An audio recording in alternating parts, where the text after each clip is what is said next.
Good morning. How's everybody doing? Good morning, church. Good morning. Thank you. I love a response to my call, everyone. My name is Javon Haskin. I am your music director, and today is a house band Sunday.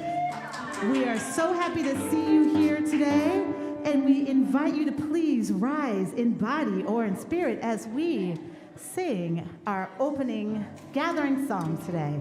Keep on moving forward. You may already know it.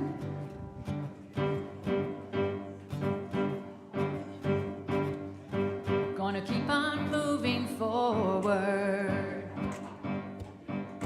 Keep on moving forward. Keep on moving forward. Never turning back. Never turning back. Sigamos adelante. Siempre adelante. Siempre adelante. Sin volver atrás. Sin volver atrás. Gonna keep on loving boldly. Keep on loving boldly. Keep on loving boldly. Never turning back. Never turning back. Amaremos con pasión. Siempre con pasión. Siempre con pasión. Sin volver atrás. Sin volver atrás. Wanna reach across our borders.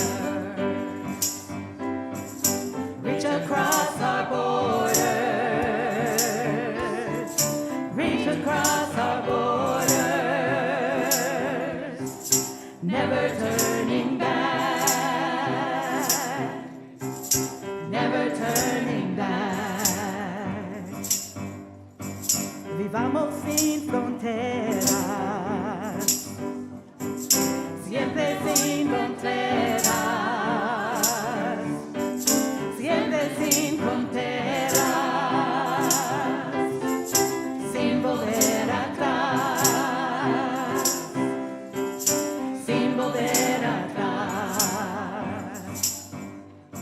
Gonna reunite the family. Reunite the family. Reunite the family. Never turning back. Never turning back. Familias reunidas. Siempre reunidas. Siempre reunidas. Sin volver atrás. Sin volver atrás. Gonna keep on moving forward.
and welcome to the Mount Diablo Unitarian Universalist Church. I'm the Reverend Leslie Takahashi, and my pronouns are she and her.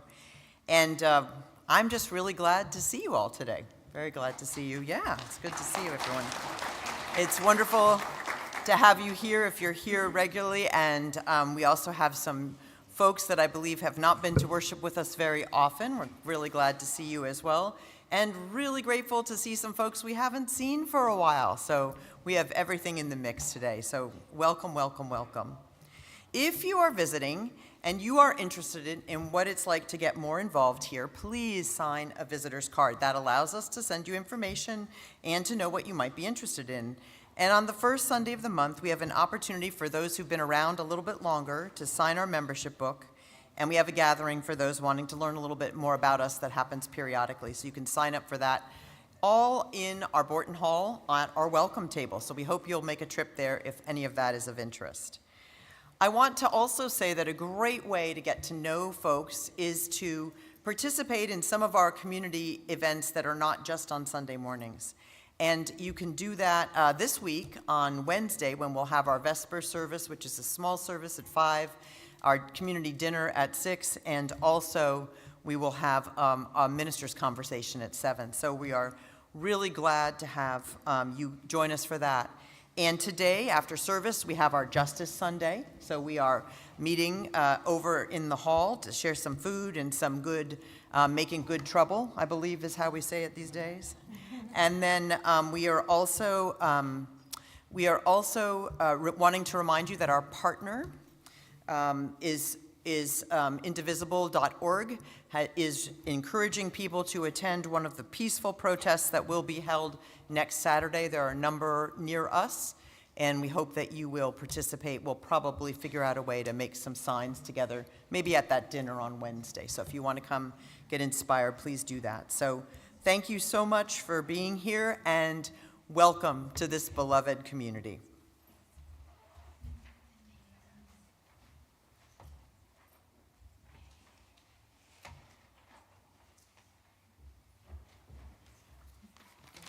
Good morning to everybody. I am Jim Lincoln. I see some familiar faces out there. He, him, his, a member of your Board of Trustees. So we begin our services by reading our mission statement together. We bring to life our Unitarian Universalist values as we seek truth for justice, nurture compassion and courage, reach out to each other and to our larger community of faith, bridge the divisions that wound the human family, transform ourselves and our world. So thank you all, as always, for your support of our community, including, of course, your financial support. And speaking of that, make sure you save the date for the annual Bid for Love auction, which is November 8th. This is our largest fundraiser, capital F-U-N, of the year, and a great chance to meet people and have a good time. I have it on good authority that we need more donations. We only seem to have about 20% of the number of things that we want to be able to auction this year that we would like to have, and we need to get those in, that remaining 80% in the next 3 weeks. So if you need a little bit of help in terms of thinking about what you might donate, please see Janice Davis and Sharon Solstice, and they're here somewhere, and there they are in the back, those people waving. All right, so thank you so much. As our nation's leaders continue their horrendous attack on the unhoused, we have members and friends of this congregation who badly need housing support. If you happen to have an extra room or garage space, please get in touch with our ministers. And here at MDUUC, let's keep showing that we know how to meet the moment through the spirit of mutual aid. Now, I happen to have another little item here, which happens once a year. I don't know that we have done this before, but it turns out that this is a special day. Does anybody know what the special day is? Yeah, a special day. It is a National Recognition Day. It is National Clergy Appreciation Day. Yes. And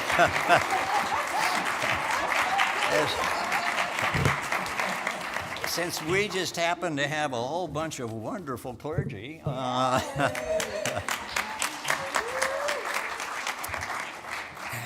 so I have a few comments to offer.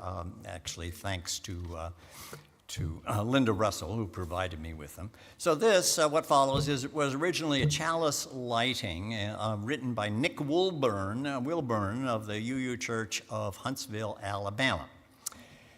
We are thankful for years of ministerial service to this church, for celebrations of life and death, dedications and communions, for leading worship, grounding our congregation in spiritual practice, helping us to navigate the wonders and stresses of this world, and making sense of good times and bad. Thank you all for being our leaders, our comforters, our teachers, and our friends. Thank you for being our ministers. The times we are living in presently are so stressful and so difficult, and they are creating huge demands on our ministerial staff, creating problems that we haven't had to deal with in the past. And they are rising to the occasion just wonderfully, and we are so grateful for their leadership. After the service, there is going to be cake in Wharton Hall and cards for you all to sign, so please do join us. Welcome, it is so good to be together.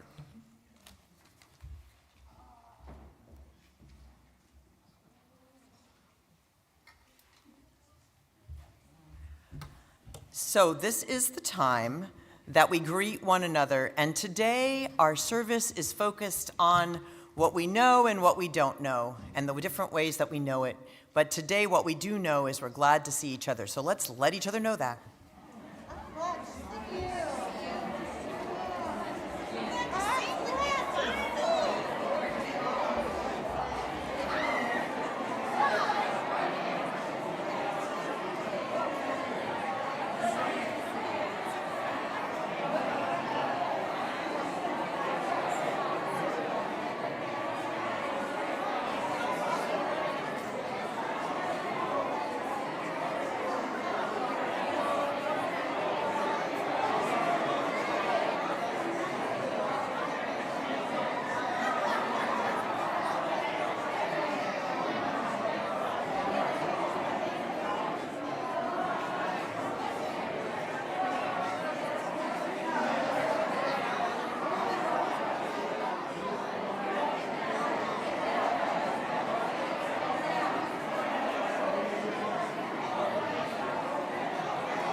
change.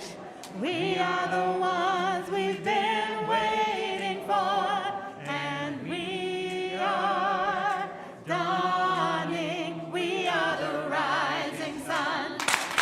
We are the change. We are the ones we've been waiting for, and we are dawning. We are the rising sun. We are the change.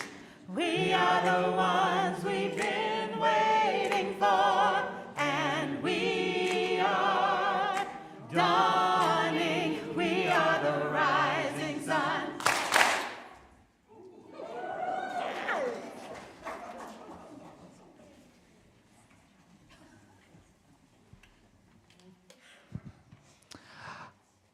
I would like to now invite Atticus and Ariana up to help light our chalice this morning.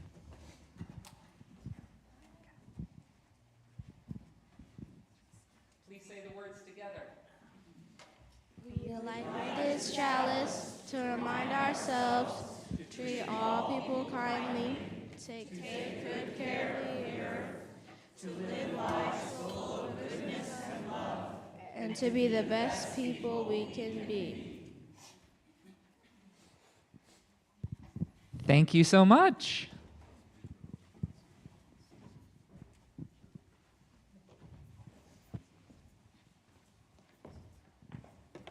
Good morning, everyone. It's so good to see you all.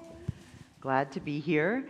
And we're going to talk a little bit about anchoring in our ancestors. And that's a lot of big words. They all start with A almost. But even so, you might be wondering what we're going to talk about today. And so what I want to say is that I just got back from a trip to Japan, which was really important to me because my dad was Japanese American, and I grew up knowing that and also not knowing what that meant because I was in sort of an unusual situation at that time. And so this was a chance for me to go and learn a little bit more about who I am and to discover things about myself that I didn't know. So that's what we're going to talk about. And so one of the things when we go into a different culture that we can sometimes experience is we can see things in a different way. I liked that pigeon. That pigeon, this was my first visit to a shrine in Japan, and this pigeon was my guide. I had a pigeon guide. And we can see things and learn to look for things that we might not know to look for. I don't know if anyone can look at that picture. Can any of you look at that picture up there and see if you can see anything? What do you see up there? There's something living there. Do you see what it is? Does anyone see it? Does anyone see any turtles up there? Yeah, I think I see at least 3 turtles.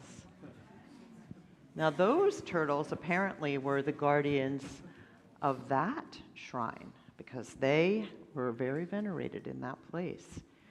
You see, in Japan where I was traveling to learn more about the connection that people have with the earth and with their spirituality there. They have a lot of animals that they think are really important. This is the kitsune, is a fox, and he's very wily. He's kind of a trickster. Sometimes he does things, but he's always generous and wise in the end. Has anyone ever played a trick on someone for a good cause? Everyone's thinking, well, I've played tricks on people, but was it for a good cause? Okay. And then the next one we see a lot, this is the tanuki, which is a raccoon dog. And he's a sign of good luck. And people have them around their house for prosperity. So when you're traveling, sometimes you get to connect with things you don't even know that you have an affinity with, or that you're connected to, like this, which is, does anyone know what that is? It's a rice paddy. I'd never seen a rice paddy actually in person, so that was kind of exciting to me. Had a lot of rice in my life, but never seen a rice paddy, how it grows. So we also sometimes learn about legends and stories that help us understand a little more about ourselves. And also, we can sometimes experience magic in a way that we didn't know could happen. And I'm going to ask Phoenix, who's doing an amazing job, just to go through these next images. Just 1, 2.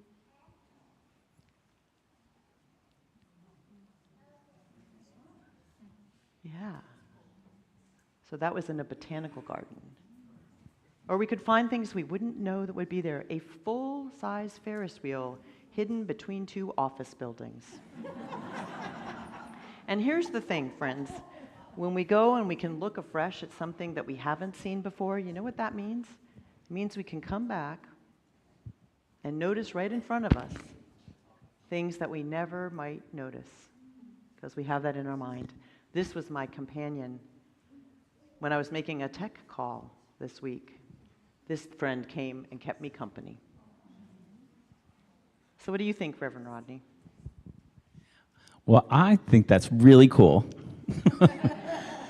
And I also think, my family doesn't have anything like that. I don't know that we do rice very well. I'm from the South originally. We certainly do hellos very well, but not rice. And then I got to thinking about it, and I thought, well, maybe I'm more than just being a white Southern boy, right? And then I'm lucky enough, because of my family's origin and heritage, that I can actually track back my people, my ancestors, all the way back to Ireland. And so I see that there is something for me to connect to too. Just like you went on a journey, I need to maybe go on my own journey and start to look at some of the really cool things that the Irish folk do. You know, they're very active these days, those Irish folk. I'm very proud to be from them. But it's something that I think people who look like me, we have a little bit of an advantage, most of us, that we can delve into our past and kind of tease out who we are. And maybe we can do that work and find a little joy and interest also. One of the other aspects that I have is that I am very much a queer man, and that is part of my culture too.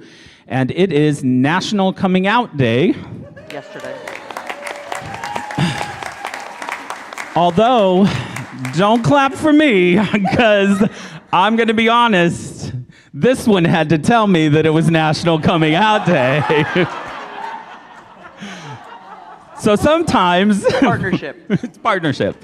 Sometimes in our culture, we need other people to help us along. But what I am going to do is go ahead and light a special candle on behalf of everyone in this country right now who in some way, shape, or form is struggling with that question of authenticity, that question of coming together with who they are as a complete human, and just, universe, take the fire and melt it into other people's hearts.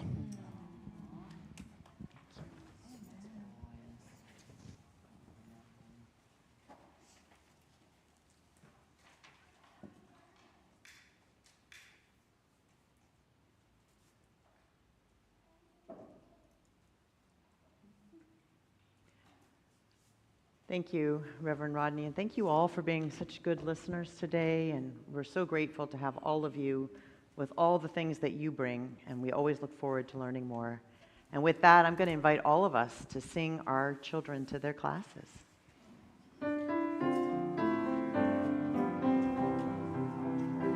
May your mind be open to new learning. May your lips bring truth into the world. May your hearts know love and your hands do the work of justice as you go your way in peace. As you go your way in peace.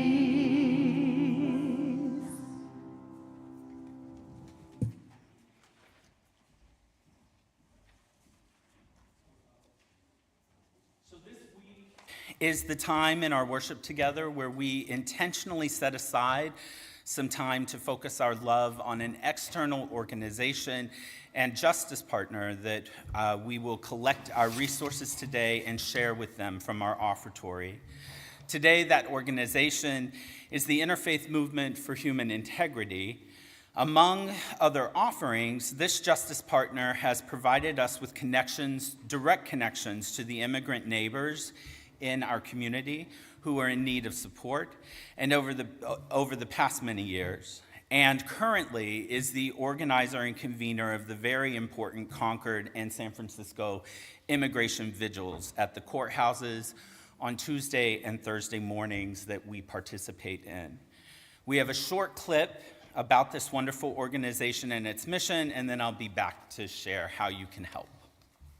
What began as a Love Over Fear Oakland campaign has now evolved into a powerful conversation about sanctuary. Now in the midst of a new administration that has promised extreme measures to persecute immigrants, our community needs sanctuary. Interfaith Movement for Human Integrity is a multiracial, multi-faith organization working for the full dignity and inclusion of immigrants and folks impacted by incarceration. We recognize that unity is not only about support, but providing safety. The sanctuary movement at its core is about protecting life, especially when lives might be under attack, when lives might be unfairly targeted by violence or by the government. The bottom line is the dignity and protection of all people. They're looking at taking the current detention system, which can take about 40 to 50,000 people a night, into doubling that. That's what the Trump administration is trying to do and instilling massive fear. If you have connection with people that you trust, then you're grounded in a sense of safety, and that's the first place to start with, to feel cared for and cared about. The bigger your community you're connected to, the more grounded and safe you may feel. It's one thing to know 2 people have your back, and it's another thing to know 500 people in the 6 blocks around my house have my back. For me to experience the private ICE detention, you're getting the poorest quality of medical treatment, poorest quality of food, and the poorest quality of clothing. The purpose of these corporations is to make money, to make profit, at the cost of human suffering. At the same time, who's paying for these corporations? The U.S. taxpayer. Our communities are under-resourced, but yet they want to basically give money to these corporations that are only getting richer and richer. That just shows that, like, this is all business. And unfortunately, because you're an immigrant or you're a non-U.S. citizen, you're basically the cattle. They are trying to scare people into thinking they can do whatever they want. So we really want to communicate to people that you actually have power. Let's put up a struggle and make it as difficult as possible for the next 4 years. We're not going to turn over and make it easy for them. And the number one thing right now is prevention. We need to be able to stop people from getting into the clutches of ICE in the first place. And that is knowing your rights. You still have constitutional rights to remain silent, to not consent to a search without a warrant signed by a judge. We need to be using our voice as much as possible and enlisting our elected officials to be using their voice and power. I think what's additional for faith communities, it means we're actively going to protect. We're not going to do the work of immigration enforcement. We're not going to ask people's status. That's not an issue for us. It's really about inclusion of everyone, and people, what piece of paper they carry is not of any importance to us.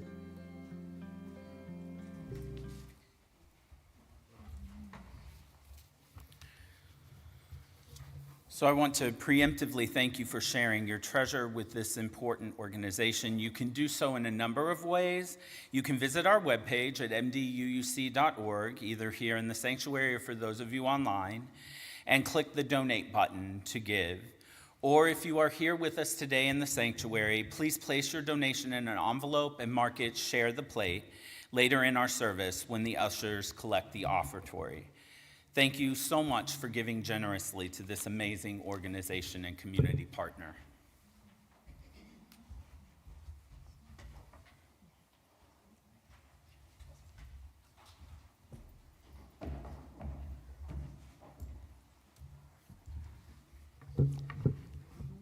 Good morning. I'm Mark David Watanabe. My pronouns are he and him. And with this allergy-afflicted voice this morning, I am simply your guest worship associate. There are many reasons why one might embark on a pilgrimage: to seek spiritual renewal or transformation, to fulfill a vow, to express a devotion, or to find answers to life's big questions. Whatever the motivation, a pilgrimage is a commitment to a journey. In previous appearances on this chancel, I have made references to my walking the Camino de Santiago in Spain, one of 2 designated UNESCO World Heritage Site pilgrimages on the planet, and its traditional greeting of Ultrea et Susea, go further and beyond. My own going further has recently led me to the other UNESCO World Heritage Site pilgrimage, the Kumano Kodo in Japan. Save for their shared designations, these paths are remarkably different. The Camino de Santiago is steeped in Catholicism. The Kumano Kodo is informed by Shugendo, a syncretic melding of indigenous Shinto, Buddhism, and local nature worship. Whereas the Camino creates spaces for contemplation and discernment, the Kumano themes lean toward purification and restoration. I was drawn to the opportunity to join other Unitarian Universalists on the Kumano Kodo for two reasons initially. For one, I could achieve registered dual pilgrim status as one among now about 12,000 others who have completed both World Heritage pilgrimages. The more compelling one, though, is that this particular odyssey would take place in my ancestral homeland, a location where I had never been and with which I have heretofore only maintained a distant emotional and cultural connection. I went without having clear expectations, but with a deep curiosity about what this pilgrim experience would reveal. I was not disappointed. The natural beauty was absolutely breathtaking.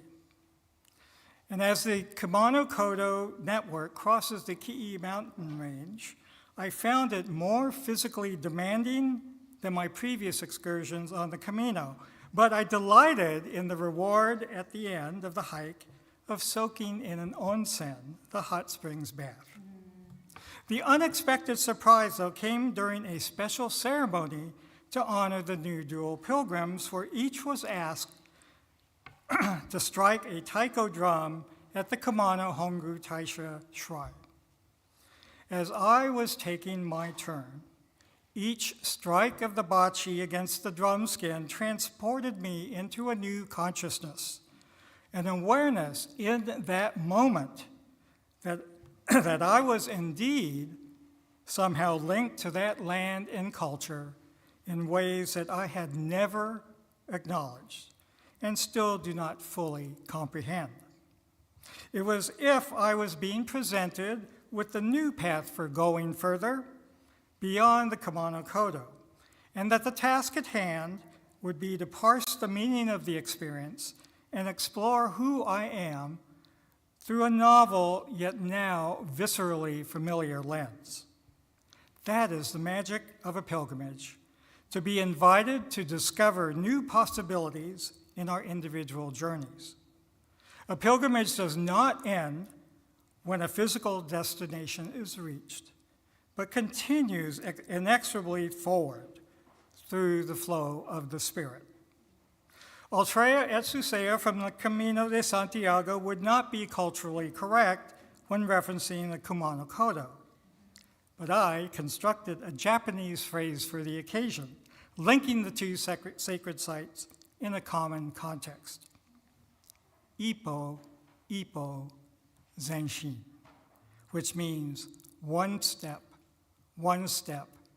advance. With that mantra in mind and heart, come then, let us worship and discover together.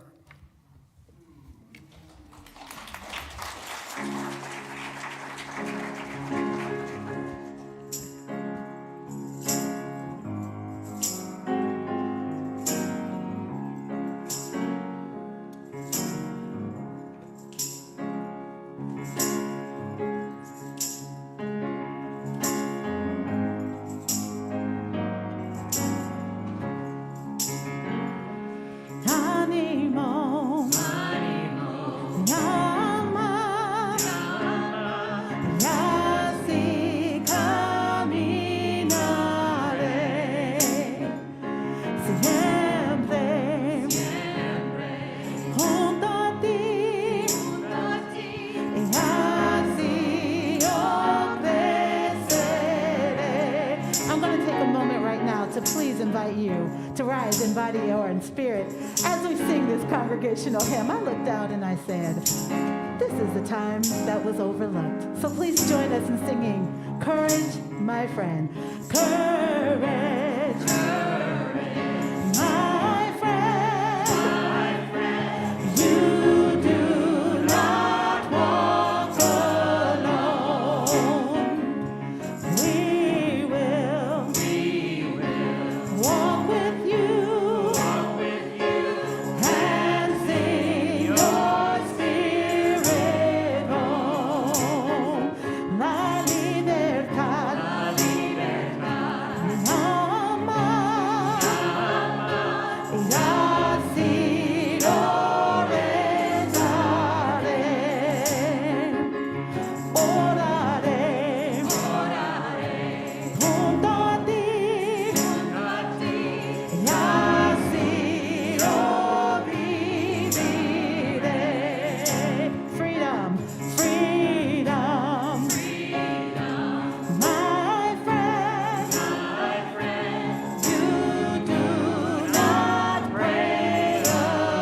It is the custom in this congregation when we lose a member to death to light a candle from the chalice. And today I light a candle for Susan Ruano, who has been a member of this congregation since 1996, and who, along with her husband Bill, has not been here much because of health issues, but who remembers this congregation fondly.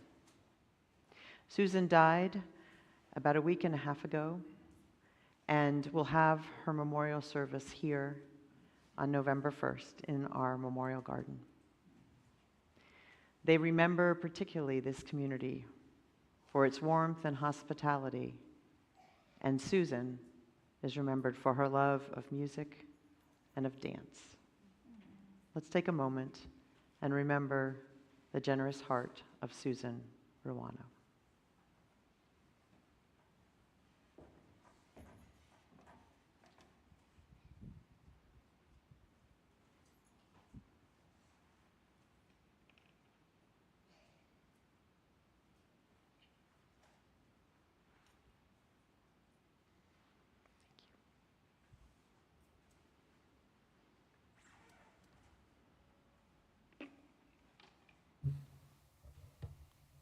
Now is the time in our service when we come together to bear witness to those joys and sorrows that are too great for any one of us to hold alone. If you have written in our book of joys and sorrows today, please come forward to light a candle as I read your entry. Reverend Leslie is lighting a candle on behalf of Deb Balto, who is in Kaiser Walnut Creek following a fall.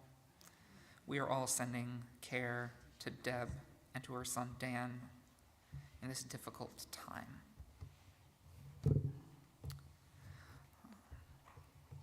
Laurie and Michelle are celebrating their 5-year anniversary, married here in 2020.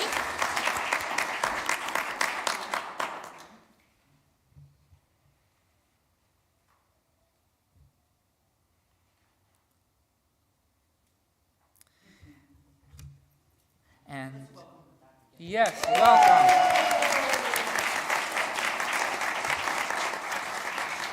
And Mary Nail lost a dear friend recently to death, and we'll miss him. Said, "We poked each other over 3,000 times over the years on Facebook." And she encourages us all to poke our friends and let them know they care.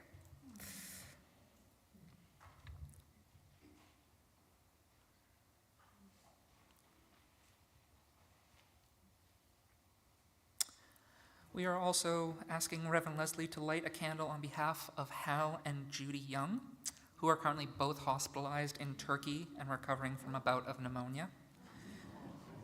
We are sending them well wishes and healing thoughts so that they may soon return to us. And then I'm asking that 2 final candles be lit. The first representing all the joys and sorrows we leave unspoken and held in our collective consciousness. And a second as a reminder that we are the justice and caretakers of this one imperfect but precious world.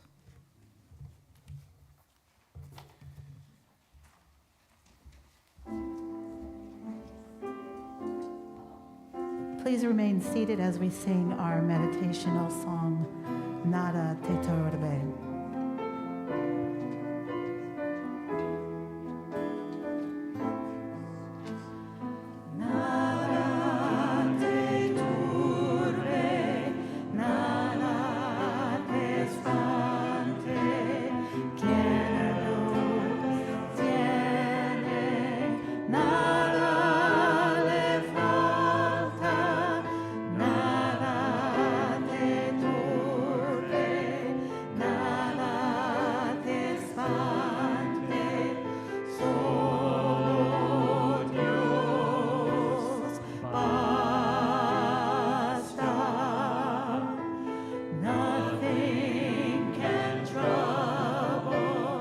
Nothing can frighten.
I invite you to join me in the spirit of prayer. And this comes from someone who spent the better part of 2 weeks in almost daily prayer, which is not something that happens in my life. So as you settle in today, I invite you to become aware of being here in this space, being here in the company of others of good intention, being here among people that are willing to engage both with the Spirit and with the world.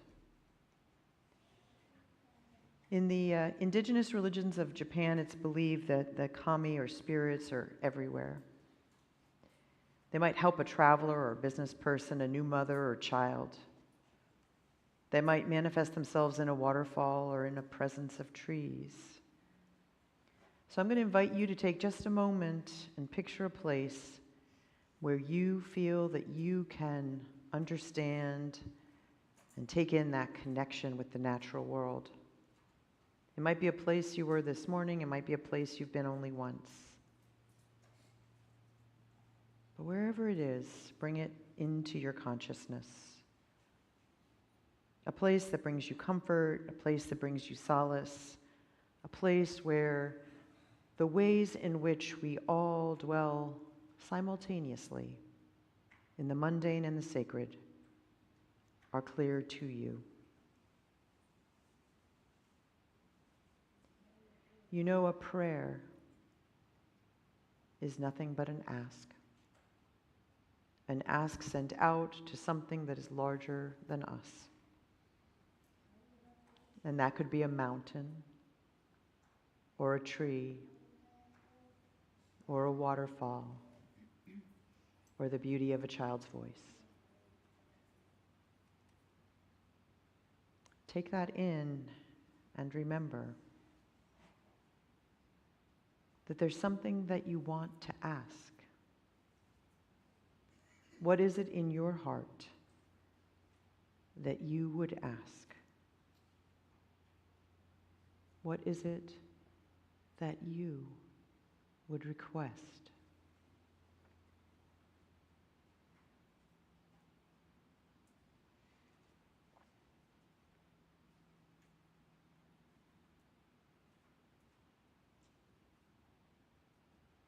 In the Shinto tradition, we clap twice to get the attention of the gods.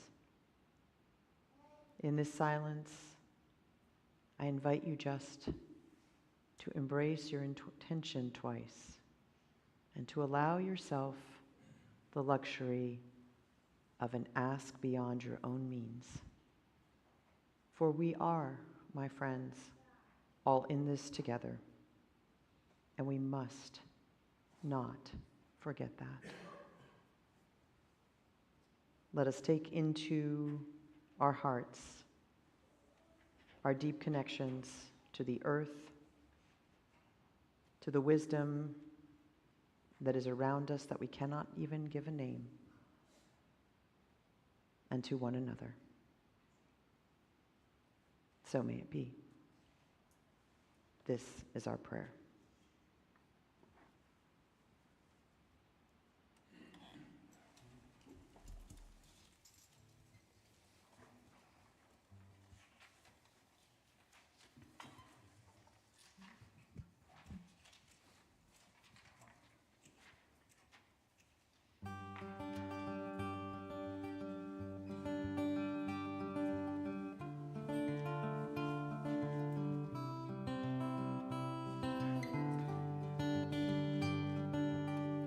Sometimes your life feels like a broken roller coaster, 1,000 useless moving parts. Sometimes you spend your nights too scared of getting closer, hiding out in the backseat of your car. You tell yourself it's raining, the clouds are in your head. You tell yourself it's better to jump before you fall again, before you lose it all again. Look out, Do you see the sunlight? Look up, there's flowers in your hair. Hold on, 'cause somebody loves you. You know trouble's always gonna be there. Don't let it bring you to your knees, yeah, look up.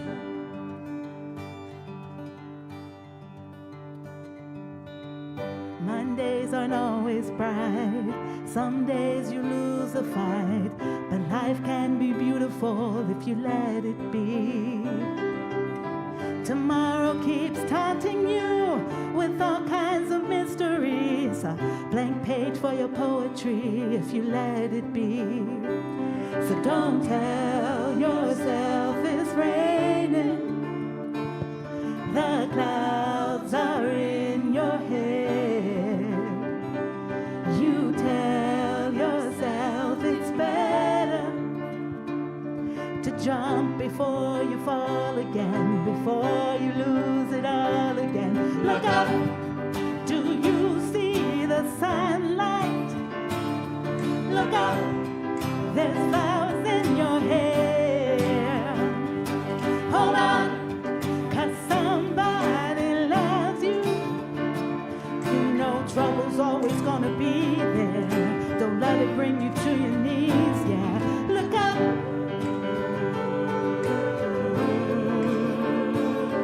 Look up.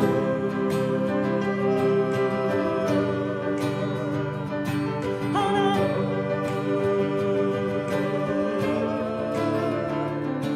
Look up.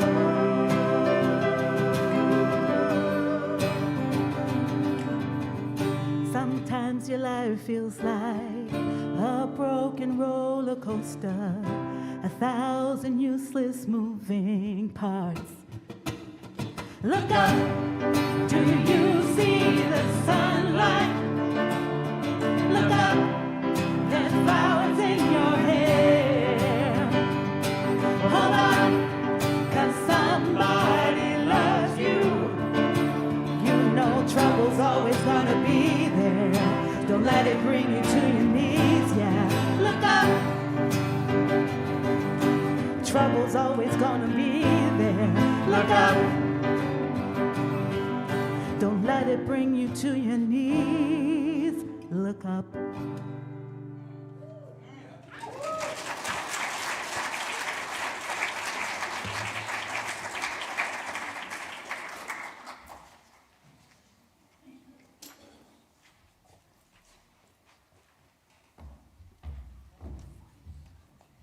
Ooh, have mercy. Can we get another amen for that music?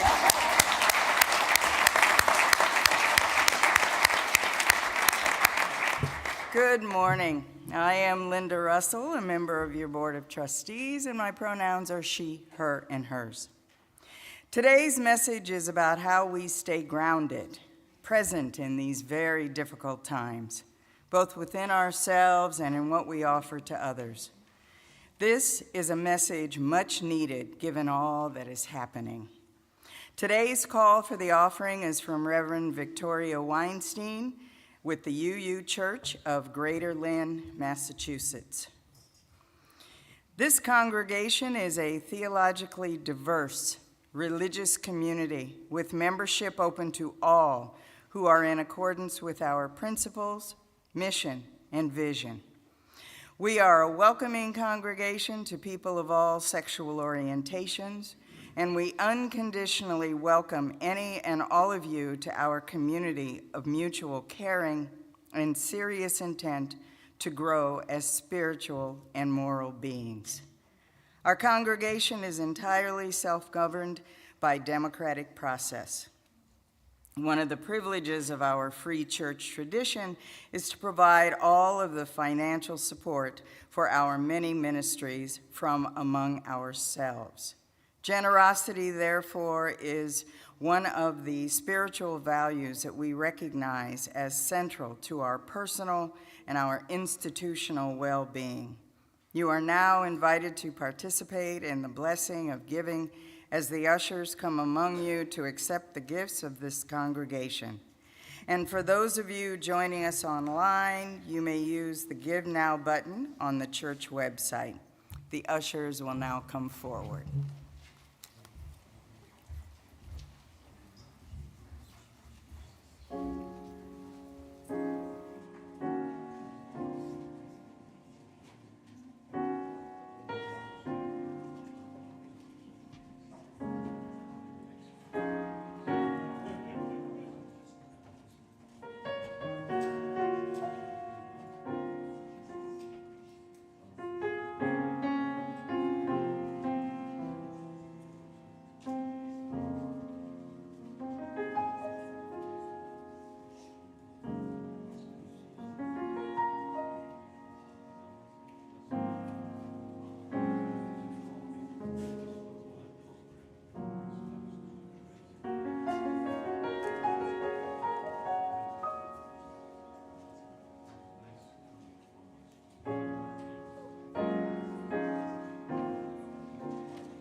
for the dedication of the offering.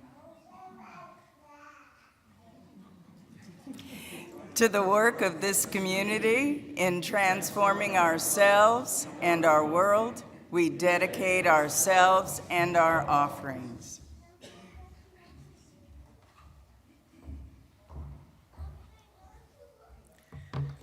So I also want to take a moment and be grateful for our band today. Thank you.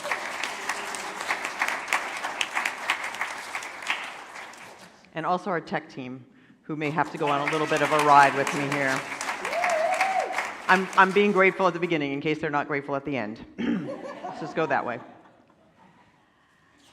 I was first introduced to Shinto when I was 29, and I attended actually my first General Assembly of Unitarian Universalist congregations.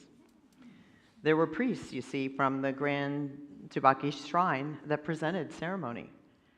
They presented it, the ritual, in one of those neon pulsing white boxes of a convention center, using chipped plastic tables as their shrine. And yet, still, something within me resonated. So to be in Japan, to have a chance to actually see the places where these happen, where the gates separate the sacred from the mundane, was amazing to me. And I got up early to see the gates and to go to Fushima Inari with its 1,000 gates, just as the food vendors were setting up. It was powerful. And I woke up early several mornings just to visit one in the neighborhood. Now I know that many people in this world associate Shinto with state Shinto and the Japanese aggressions of World War II, and those need to be accounted for. And yet, like many religions that can be claimed by the state, Shinto was an indigenous religion of Japan, predating Buddhism and Taoism, with which has now been merged in the Japanese context, as Mark said. So to walk through one of these gates, to walk onto the campus of a shrine, was unreal.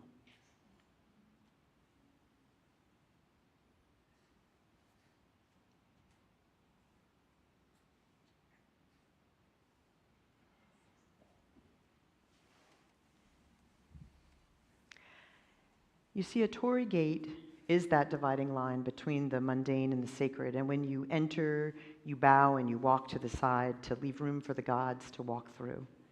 And purification is also one of the ritual observances. Water is poured from bamboo spouts to allow you to wash first your left hand by pouring a dipper full of water there, and then your right hand by moving the dipper full. And then you use your left again to rinse out your mouth, and you wash your left hand again. And then you take whatever is left in the dipper and you let it run down the spout to clean the dipper itself. So much in this world has made me feel unpure.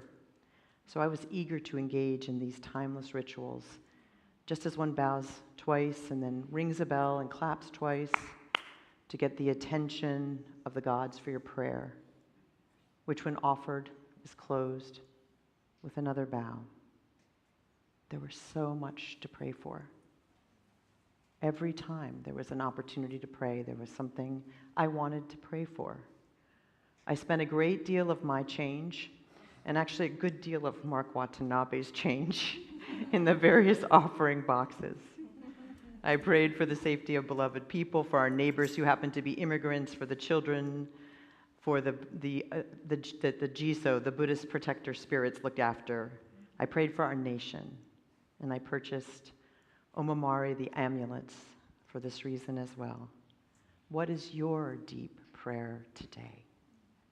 What would you pray for? Now, I get this question a lot. Takahashi, what is that, Polish? This is a question I've received my entire life, often accompanied by someone changing the last H in my name to a K. Nope. And then whenever I explain, the next question is always, do you speak Japanese? And I've often wondered how many people of Polish descent get asked, if they speak the language? But the answer is also no. However, when we got a new president in January, I vowed to be in the best physical, mental, and spiritual shape I could possibly be in because I knew I would need it. So when the opportunity came up just a few months later to sign up for this trip that I've been wanting to take for a very long time, I went ahead and signed up. You know, that means knowing who I am and where I come from, what resources travel with me, and as someone who's of mixed race, I was very clear that Japan was not going to recognize and embrace me, and yet at some level, as I stepped out of the airport, I felt like I was in a place that I had known for my entire life. I also recognized with acuteness this time the homophobia, the transphobia, the other things about the culture, the xenophobia. Yet, embracing who we are is important with all its faults. And honoring that biracial part of me, which others tried to repress, is probably as important as acknowledging the queer parts of me that others tried to repress from the earliest days that I was a teenager as well. So from this trip, I felt a better understanding of culture and food that have always seemed familiar and strange at the same time. And I would ask you, each of you, to think, what part of your identity is a strength for these times for you? Now, as part of this, we walked, as Mark said, the Kamano Kodo, which is an ancient spiritual trail for those seeking rejuvenation and purification. And the route is centered around 3 grand and 2 other major Tashir shrines, one being the tallest single drop waterfall in Japan, which is itself considered a kami, or a god. Now, the trail is not for the faint of heart. It's steep, it's peppered with rocks and roots, it goes up and down. Now, those words from our amazing guide, Jennifer, I got to really fear. She would say, when we were already exhausted, "Oh, we're going to do a little more up and down." And then she would sprint ahead, and I knew we were in big trouble.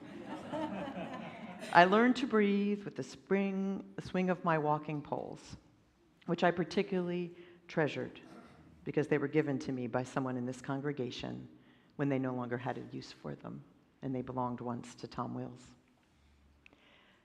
And so through the arduous physical labor came spiritual release. Some moments were so restful. On that demanding first day, so when some of the group was behind me and some was in front of me, and I was alone on a narrow, mercifully flat ridge, the quiet of the trees called out to me, and it was its own dialogue. The tree spirits spoke, and I felt that deep inner peace for which I had yearned. I was at one with the others who journeyed for thousands of years, seeking renewal from their lives, which were also in their times hard, no doubt.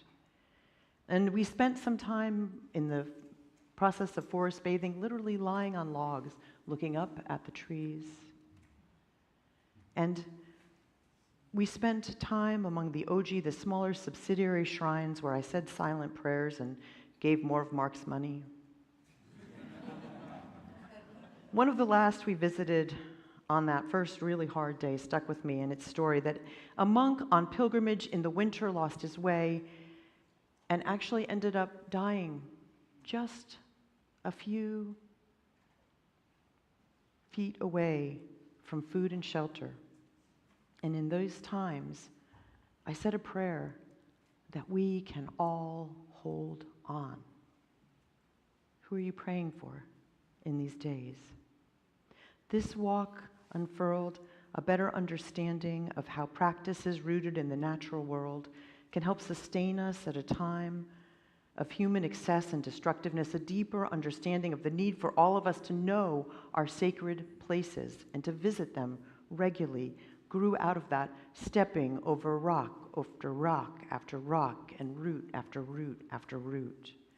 In Shinto, one seeks a balance between the human world and the natural world, but there is always an appreciation of the power of human community, even contemporary community, as this compatible band of travelers travel together. For in Shinto and in Japanese culture, the power's in the group, not the individual, for better or for worse. There's some definite downsides of that.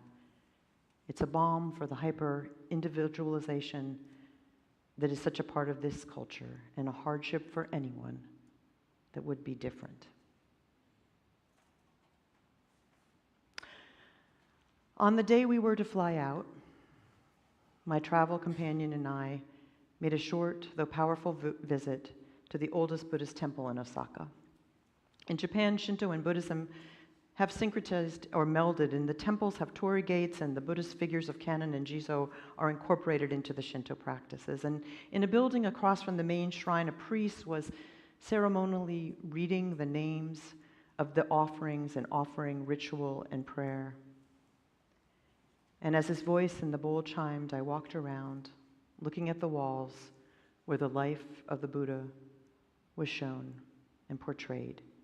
He was a young boy, and then in his final veneration, though it was the middle scene that struck me, he was standing very thin because it is the time when he has renounced all worldly possessions. He's holding only his wooden beggar's bowl, and the others are keeping him at a distance. But what struck me was just right behind him in the corner of the frame, there were the faces of two very compassionate deer. They were watching him with a gentle, attentive grasp. And all of this tied back to the natural world, I realized. I made 2 circuits of the paintings, noticing those who were hailing or shunning him. And when I came back around, the priest began the offering ceremony again. And I stood looking up at the representation before me, bowing and praying. And there was no need to clap because the images are there, unlike in a Shinto shrine. I prayed until tears ran down my face. So much, I would ask for, requires resources beyond my control. The priest's voice, the sounds of his ritual knocking on wood or reading the prayers, the way he moved through the familiar movements of the rituals, the way we move through the ritual of dropping these stones filled my heart. For ritual is a reminder that we live adjacent to the divine. Enlightenment is fleeting, the message came to me as I was standing there with the smell of incense, the sound of chanting, the sight of the Buddha, and the feeling of solidity beneath me. We don't just turn a corner and become enlightened so we can be rejuvenated. We have to always be in process. The bridges at the shrines are curved, representing that when we are crossing into a new place, we can only see so far. And we are crossing, my friends. We are crossing. In the closing circle the night before our group dispersed, one in the group led us in singing the call and response that we sang today. Courage, my friends, you do not walk alone. We will walk with you and sing your spirit home. This is one of the songs we sing to those arriving at the Concord Immigration Court on Tuesday mornings. And on Tuesday morning this week, I was back at that place of faithful witness. In this world, the boundary between the sacred and the mundane is increasingly blurred, but we can't forget it or look away. We can't forget to not look up.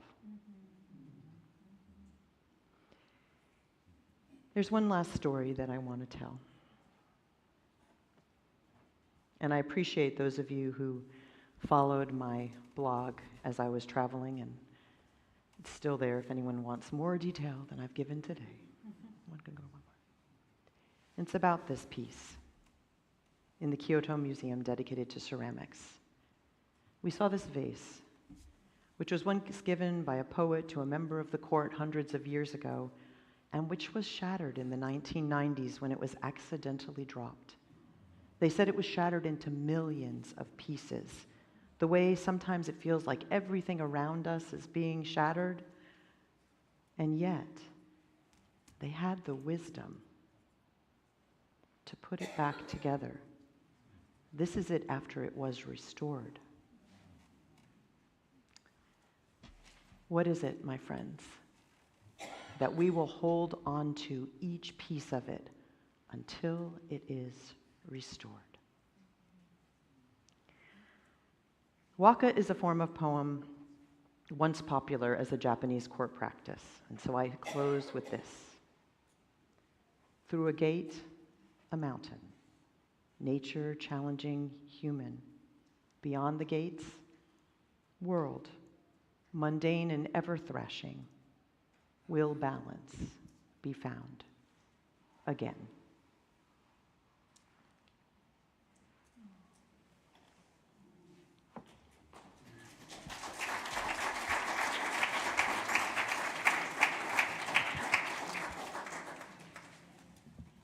Please rise in body or in spirit as we sing Siyahamba, which translates into We Are Marching, born in the South African freedom movement during the apartheid era. This song invites us to act in solidarity with all who are oppressed, and its we identifies the struggle as our own. We are going to sing this in Zulu, we are going to sing this in Spanish and English. Thank you.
Oh, we want to say enthusiastic.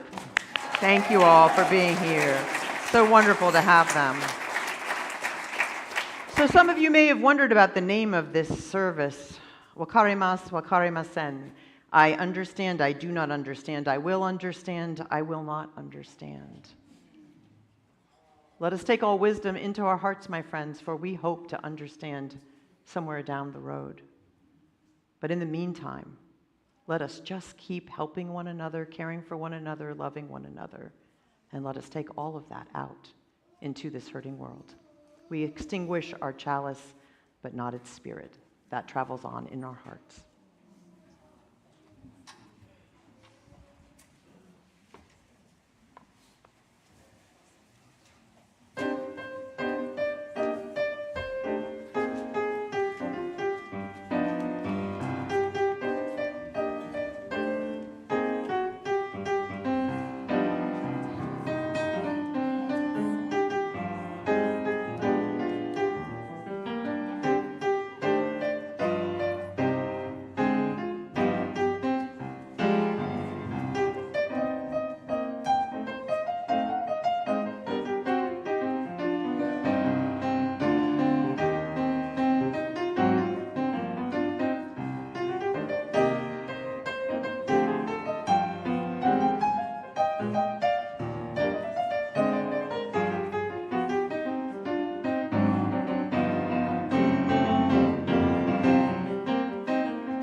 Yeah. Because we know it, you know.